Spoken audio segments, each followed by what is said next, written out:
Febe chegou ao desejado abraço de céus.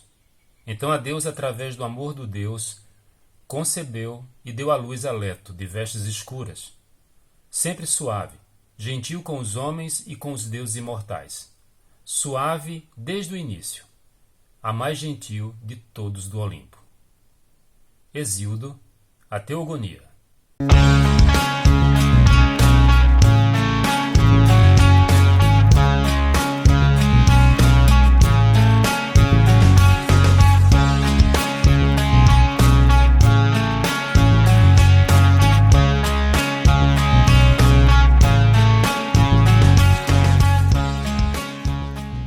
Olá, sejam todos muito bem-vindos ao canal Mitologia Grega de A a Z. Meu nome é Sérgio Paulo de Melo Feitosa, sou mestre em Ciências da Religião e psicólogo clínico, e é um prazer estar aqui mais uma vez trazendo conteúdos relacionados à mitologia grega, e no caso aqui específico dessa postagem, estamos concluindo as postagens relacionadas à deusa Hera. Então estamos praticamente no penúltimo conteúdo, depois eu vou fazer mais 3 postagens ainda relacionadas à deusa, e depois dessas postagens relacionadas à Hera, eu farei aqui farei reações em relação a Ibris, que eu até tinha comentado anteriormente em outras postagens. Então, se você chegou aqui por alguma recomendação do YouTube, é um prazer contar com a sua presença, seja muito bem-vindo. Se você não é inscrito no canal, vou pedir que você se inscreva, que você dê o seu like e ative as notificações. E se for possível, sempre faça algum tipo de comentário ou reação, porque fazendo isso o YouTube vai entender que o conteúdo é relevante para você. E se souber de alguém que gosta desse tipo de conteúdo de mitologia grega, apresente o canal para seus amigos. Um prazer contar com a presença de todos aqui.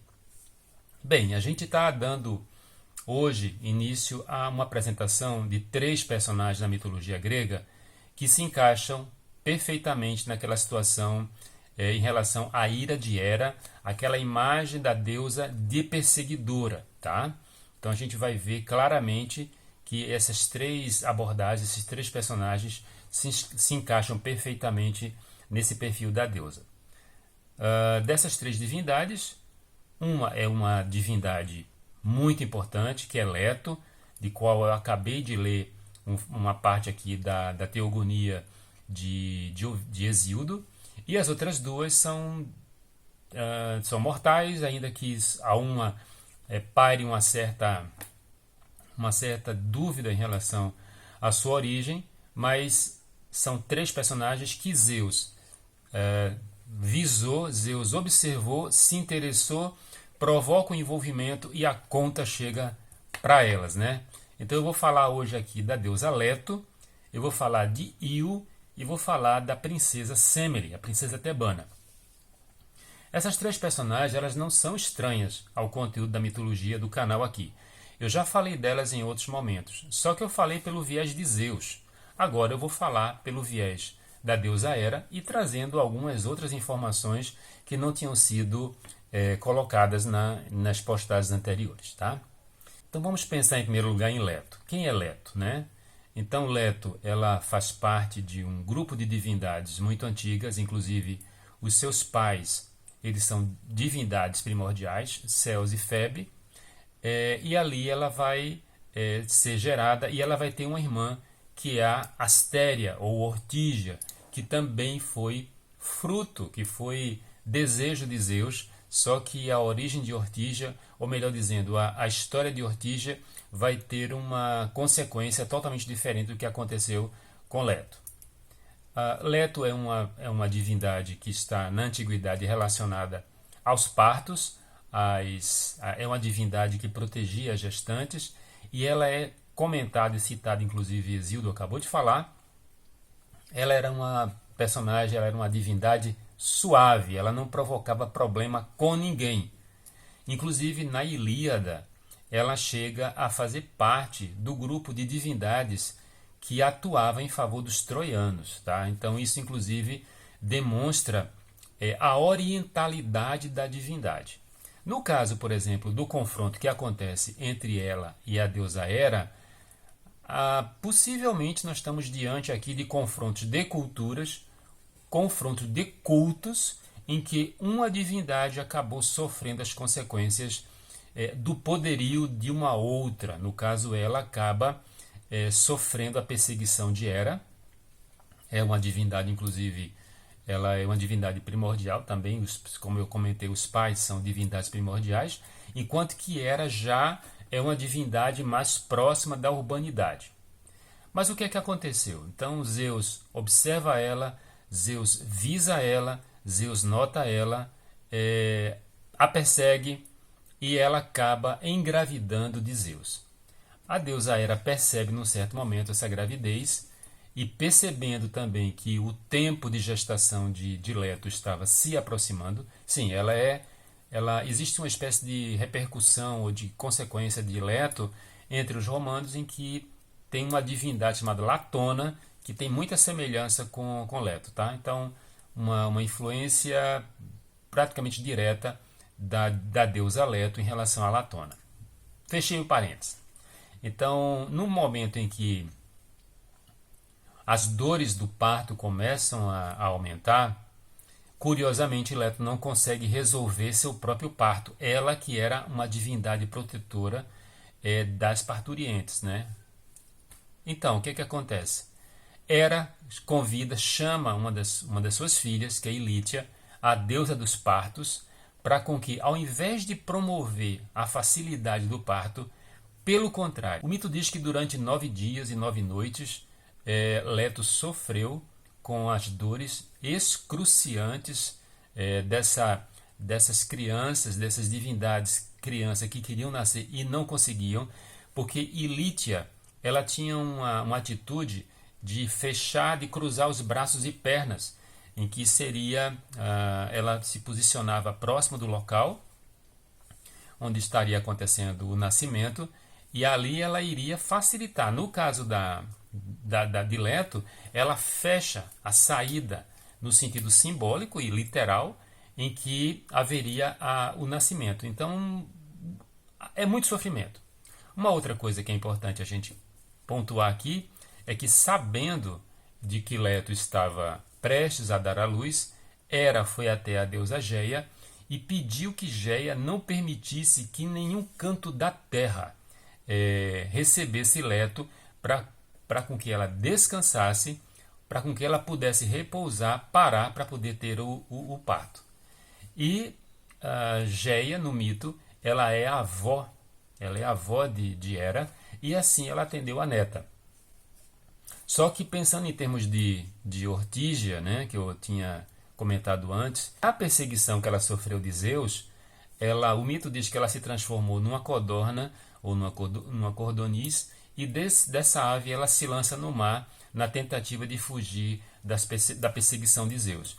Os deuses condoídos, os deuses entristecidos ou simpáticos à situação, e ela é transformada numa ilha. E essa ilha era uma ilha flutuante, tá? E aí, consequentemente, essa ilha ela não se encaixava no perfil de local fixo, que foi o pedido, a solicitação de Hera, para com que nenhum local do planeta, nenhum local da Terra pudesse receber Leto. Então, Leto vai até essa ilha, até a sua irmã metamorfoseada, e lá finalmente consegue dar à luz aos seus filhos, a partir de um estratagema que algumas deusas fizeram. Elas criaram um colar gigante de pedras de âmbar. Inclusive o colar foi confeccionado pela deusa Atena, e para com que ela fosse propícia ao nascimento das crianças divinas, os filhos de Leto, Atena chegou a oferecer esse colar. E aí, comovida com a ação das deusas, que várias deusas se reuniram para com que, afinal de contas, quem estava sofrendo ali também era uma deusa. Então Ilítia acolhe o presente que havia sido dado para ela, e ali ela permite que Leto finalmente consiga dar à luz. O primeiro filho que nasce é Ártemis, e logo em seguida Ártemis vai ajudar sua mãe no parto de Apolo. Os estudiosos, os mitólogos, eles dizem que tão impressionada ficou Ártemis observando as dores e o sofrimento da mãe, que ali mesmo ela decidiu que nunca ia se relacionar com nenhum personagem masculino e muito menos permitir qualquer tipo de gestação. Ainda também que depois ela vai ser a protetora das parturientes também, assim como Ilítia e a própria mãe, a deusa Leto. E quando Leto, inclusive, chegou em Astéria, que era flutuante, imediatamente a ilha parou, ela tornou-se fixa. Inclusive, é essa ilha que vai se chamar de Delos, a Brilhante, e que vai ser um dos pontos principais do culto de Apolo. Aliás, durante a reforma que acontece na Grécia, né, a reforma de Péricles, não se permitia ninguém nascer ou morrer nessa ilha. Inclusive, todas as sepulturas elas foram tiradas a partir da reforma religiosa, elas foram tiradas da ilha e foram levadas para outro lugar. Por quê? Porque tinha sido o local do nascimento de Apolo. Então, essa é a abordagem em relação a Leto. Então, assim, Hera persegue, mas há um limite nessa perseguição, se é que podemos dizer assim, mediante o que aconteceu com as outras duas, né? E com outros personagens que nós vimos também aqui no canal Mitologia Grega de A a Z. Depois disso, não se tem qualquer tipo de referência em relação a Leto e Zeus. Leto vai passar por alguns percalços, vai sofrer várias tentativas de abuso de outros personagens, mas a gente vai ver isso. Também cheguei a pontuar rapidamente, mas nós vamos ver isso claramente quando nós começarmos a falar sobre Apolo, que era o grande protetor da mãe, assim como a deusa Ártemis, protetora da mãe também. No caso de Io, eu vou fazer agora uma leitura rápida, que já cheguei também a fazer anteriormente, mas nunca é demais voltar a certos assuntos, até para que fique bem claro e bem conhecido em relação a essa história, que está nas Metamorfoses de Ovídio, que diz respeito a Io. Tá? Então o poeta diz assim: ó Virgem digna de Júpiter, que fará feliz aquele quem será que receberes em teu leito. Vem gozar a sombra das majestosas florestas, exclamou mostrando as sombras dos bosques na hora em que faz calor e o sol na metade do caminho se encontra bem alto, no alto do céu. Se temes entrar sozinha nos antos das feras, é sob a proteção de um Deus que penetrarás na solidão dos bosques e não o Deus da plebe, mas o que sustenta com mão poderosa o cetro celeste que lança os fulminantes raios. Não fujas de mim. Ela fugia em verdade. Já deixara para trás as pastagens de Lerna e os campos arborizados de Liceia, quando o Deus, cobrindo as terras com uma nuvem escura, deteve a fuga da ninfa e a violentou. Então, essa é a história trágica de Io, né?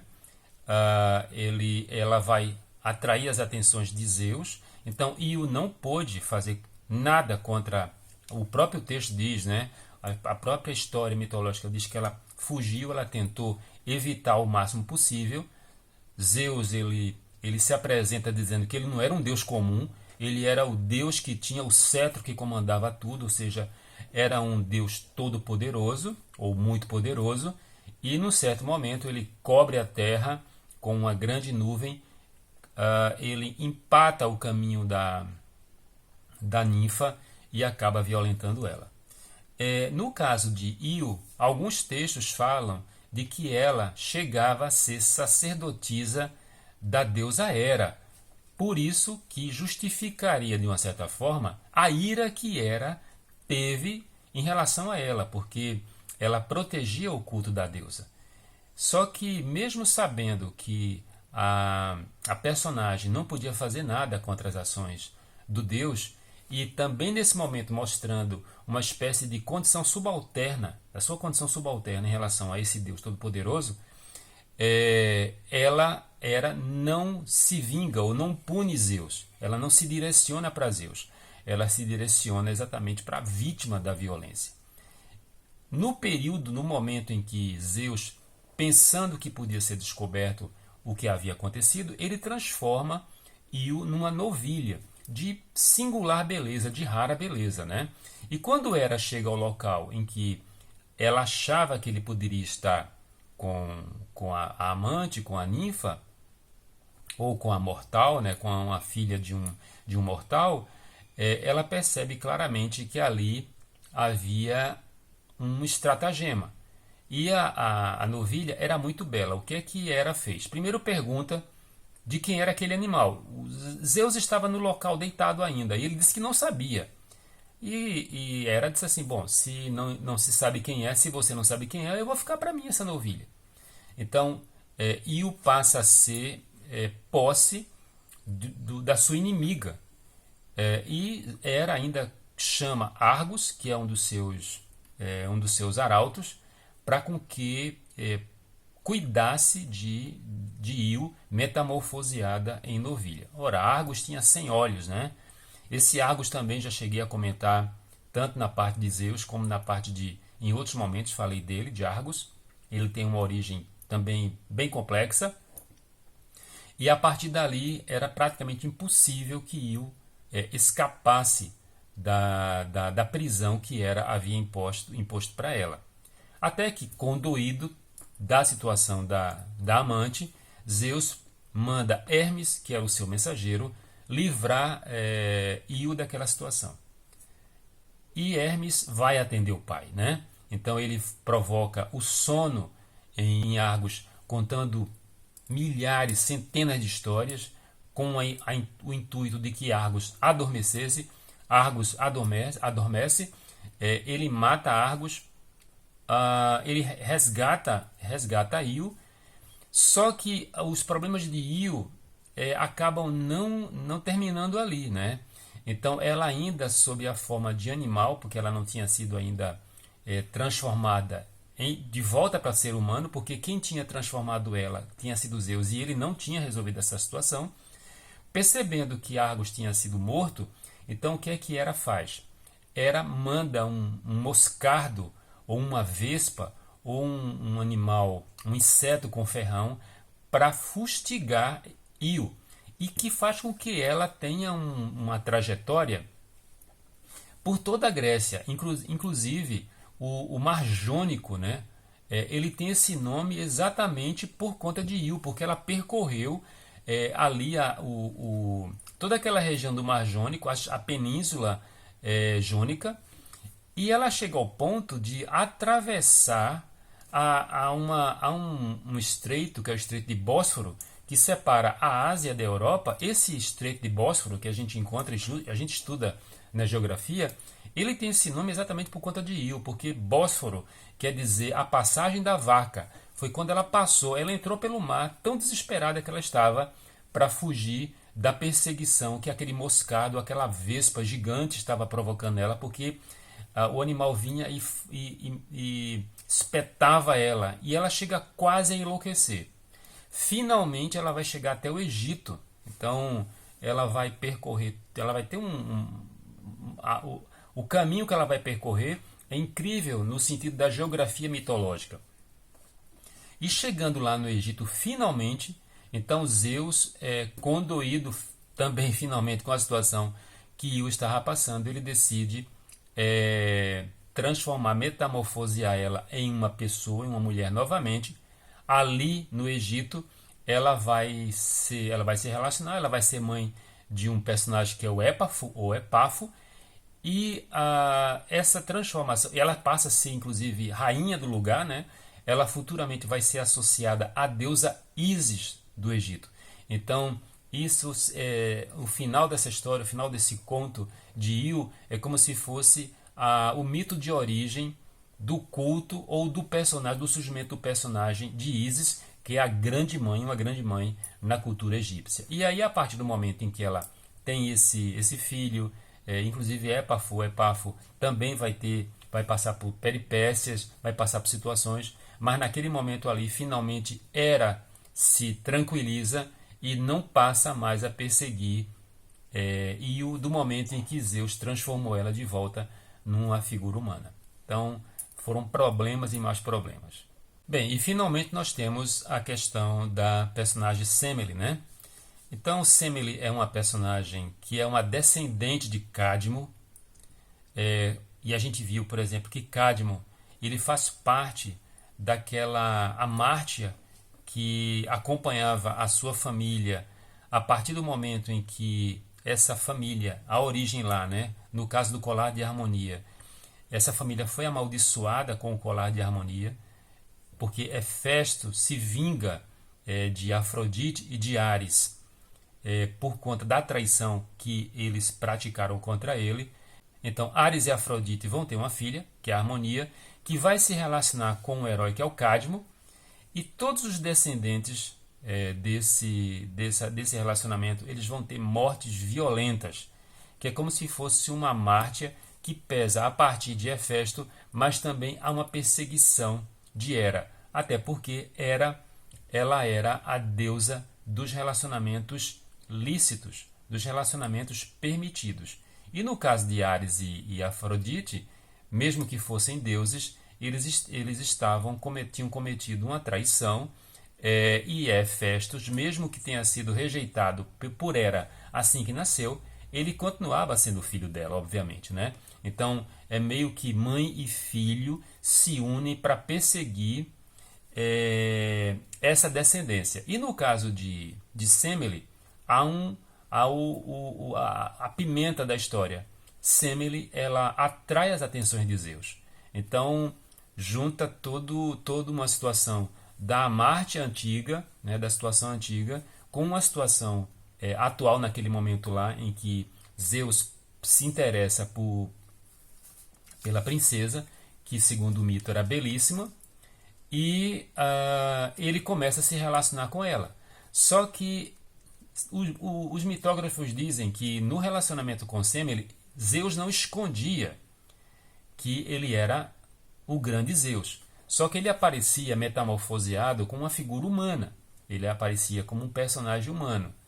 Porque no trânsito dos humanos com as divindades, a divindade ela era muito poderosa. Então, o material humano não resistiria ao contato com o divino, né? Então, essa questão que o mito grego traz é muito interessante. A gente vai encontrar, inclusive, em várias mitologias em que havia uma necessidade de distanciamento do Deus com os seres humanos. E no caso do relacionamento de Zeus com Semele, é exatamente isso. Então, Zeus sempre se apresentava como um personagem humano. E Hera descobre essa situação. Então, o que é que ela faz? Ela se metamorfoseia na ama de Semele, que estava felicíssima porque estava se relacionando com o próprio Deus do Olimpo, o próprio pai do Olimpo, né? E gestante, acaba engravidando do relacionamento com Zeus, e era metamorfoseada na ama de Semele, chamada Beroe. Elas vão ter uma conversa e Semele mal se continha de alegria porque estava se relacionando com Zeus, e comenta com a ama do que estava acontecendo. E a dita Beroe, que de Beroe não tinha nada porque era Hera, disse assim: mas você vai acreditar numa história dessa, né? Ele na verdade ele é um fanfarrão, esse sujeito não vale nada, ele está enganando você, dizendo que é Zeus. Mas ele é um enganador, enfim, você é muito jovem, você é muito inexperiente, né? E Semele tenta convencer a dita Beroe que não, que ela estava se relacionando com Zeus. Até que Semele lembra de uma coisa e que vai ser usada contra ela própria. Num certo momento da conversa, ela diz assim: ele me prometeu pelas águas do Estige que me daria tudo o que eu quisesse. O juramento das águas do Estige era o juramento mais sagrado que pode se encontrar na mitologia. Tá? E essa fala Hera vai usar contra a própria Semele. Então ela disse assim para Semele: bom, se ele falou que jurou e jura pelas águas do Estige, que era o juramento mais sagrado que você podia encontrar dentro do mito, tudo que você quisesse ele daria, peça a ele para ele se transformar, para ele se apresentar como ele é de fato, e você vai ver se é verdade ou mentira a história dele. e esse estratagema colocou uma grande dúvida no coração da princesa. E num certo momento, quando Zeus aparece para Semele, ela meio que mantém uma certa distância, ela tinha sido tocada pela dúvida, né, que a falsa Béroe tinha colocado no coração dela, e Zeus percebe que havia uma mudança de comportamento, e ele pergunta o que tinha acontecido, e ela disse: você falou para mim que tudo que eu pedisse, você me daria? E ele disse sim. E ela disse: eu quero que você se apresente a mim toda a sua glória. E Zeus ficou consternado, porque sabia das consequências disso, e tentou de diversas maneiras demover Semele dessa intenção, dessa história, dessa ideia de que ele se apresentasse como era. Só que ele tinha feito um juramento. Ele tinha jurado pelas águas do Estige, e é juramento esse que Semele recorda que ele tinha feito. E ela não se demove, e ele não consegue convencê-la do contrário. Até que num certo momento ele disse: bom, tudo bem, eu prometi de fato, né, que tudo que você me pedisse eu daria. E não podendo voltar atrás por conta do juramento, né, eu cheguei a comentar aqui, inclusive, que uma pessoa que fosse um deus que fosse perjuro, falei pessoa, né, não, né, um deus que fosse perjuro, ele ficaria um ano longe da corte de todos os deuses, e durante esse ano ele não comeria ambrosia e nem tomaria o néctar, que era simplesmente a comida e a bebida que fazia com que os deuses tivessem o vício que tinham. Então praticamente seria uma morte espiritual para eles, ainda que eles não morressem, né? Então Zeus não tinha como fugir da história. Então ele estava num palácio, né, quando ele foi recebido, e ele se despe do invólucro mortal. E quando ele se despe do invólucro mortal, foi tanta luz e tanta luminosidade, tanta perfeição, que o local inteiro pegou fogo, e pega fogo também a própria Semele, e ele não pôde fazer nada.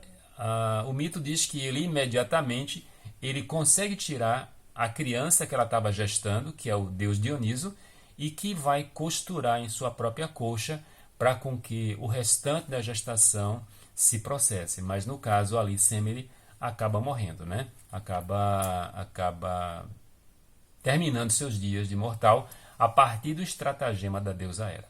Então, em alguns contos, de fato, não era nada fácil, né? Mas pensando em termos da constituição, de como essa personalidade mitológica foi sendo montada em relação, por exemplo, às questões dos relacionamentos lícitos, dos quais ela não podia também desviar.